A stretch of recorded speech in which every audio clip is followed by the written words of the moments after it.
tarry ye in the city of Jerusalem, until ye be endued with power from on high. Hast thou not known? Hast thou not heard? That the everlasting God, the Lord, the Creator of the ends of the earth, fainteth not, neither is weary. There is no searching of his understanding. He giveth power to the faint, and to them that have no might he increaseth strength.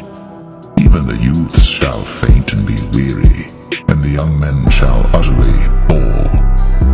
But they that wait upon the Lord shall renew their strength. They shall mount up with wings as eagles. They shall run and not be weary, and they shall walk and not faint.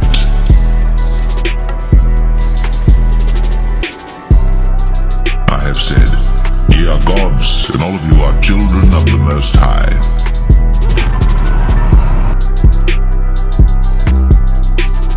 Thy people shall be willing in the day of thy power, in the beauties of holiness. From the womb of the morning thou hast the dew of thy youth.